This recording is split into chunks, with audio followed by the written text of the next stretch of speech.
Assalamualaikum warahmatullahi wabarakatuh. Saya akan mempresentasikan tentang advertising, public relation, and personal selling. Terdiri dari kelompok yang pertama, Muhammad Taufik Ayani, NPM 1801010044 dan Muhammad Humam Abrur dengan NPM 1801010171.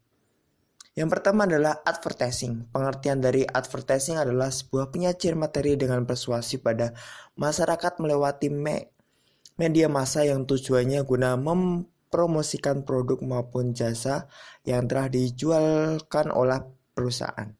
Advertising ini merupakan jasa periklanan yang berfungsi untuk mengekspresikan sebuah peluang produk yang telah dijual perusahaan tersebut melalui media dengan desain dan warna agar bisa menarik atau perhatian para konsumen.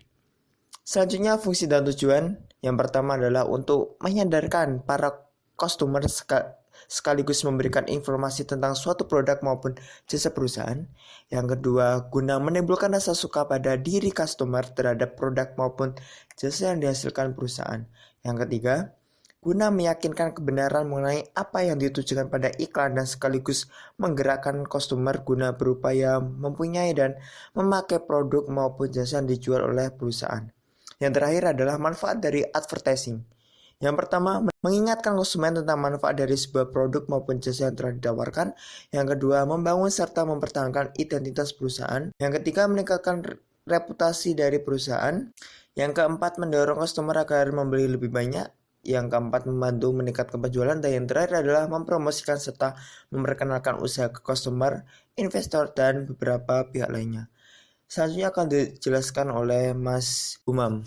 Selanjutnya adalah public relation. Pengertian dari public relation adalah proses interaksi di mana public relation menciptakan opini publik sebagai input yang menguntungkan kedua belah pihak dan menanamkan pengertian, menumbuhkan motivasi dan partisipasi publik. Bertujuan menanamkan keinginan baik, kepercayaan, saling adanya pengertian dan citra yang baik dari publiknya. Public opinion menyebutkan bahwa public relation adalah profesi yang mengurusi hubungan antara suatu perusahaan dan publiknya yang menentukan hidup perusahaan itu. Selanjutnya adalah tujuan. Berikut ini adalah tujuan public relation. Di antaranya, yang pertama, menciptakan public understanding atau pengertian publik. Pengertian belum berarti persetujuan atau penerimaan, dan persetujuan belum berarti penerimaan. Di sini publik memahami organisasi atau perusahaan tersebut dalam masalah produk atau jasa, aktivitas-aktivitas, reputasi, perilaku manajemen, dan sebagainya. Yang kedua ada menciptakan public confidence atau adanya kepercayaan publik terhadap perusahaan. Yang ketiga menciptakan public support, yaitu adanya unsur dukungan dari publik terhadap perusahaan, baik itu dalam bentuk material maupun spiritual. Dan yang terakhir menciptakan public cooperation, yaitu adanya kerjasama dari publik terhadap perusahaan. Selanjutnya adalah fungsi dari public relation, yaitu mengetahui secara pasti dan mengevaluasi pendapat umum yang berkaitan dengan perusahaannya. Yang kedua, menasihati para eksekutif mengenai cara-cara menangani pendapat umum yang timbul. Dan yang terakhir, menggunakan komunikasi untuk mempengaruhi pendapat umum. Selanjutnya ada kegiatannya, yaitu yang pertama ada menjalankan program terencana dan berkesinambungan sebagai bagian dari manajemen organisasi. Yang kedua, berurusan dengan hubungan antara organisasi dengan publiknya. Yang ketiga, memantau pengetahuan, pendapat, sikap, dan perilaku di dalam dan di luar organisasi. Yang keempat, menganalisis pengaruh kebijakan, prosedur, dan tindakan pada publik.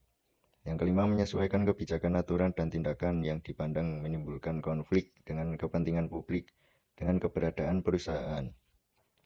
Yang keenam, memberikan saran dan masukan kepada manajemen dalam pembuatan kebijakan, aturan, dan tindakan yang dipandang menimbulkan konflik dengan kepentingan publik dan keberadaan perusahaan. Yang ketujuh, membangun dan memelihara hubungan komunikasi dua arah antara organisasi dengan publiknya. Yang kedelapan, menghasilkan perubahan yang khusus dalam pengetahuan, pendapat, sikap, dan perilaku di dalam dan di luar organisasi. Dan yang terakhir, menciptakan hubungan baru atau memelihara hubungan antara organisasi dan publiknya. Selanjutnya adalah personal selling.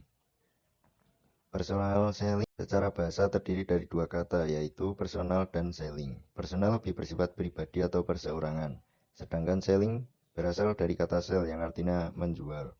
Bisa juga diartikan sebagai aktivitas penjualan dengan teknik marketing praktis, dan orang yang melakukan hal tersebut adalah salesman.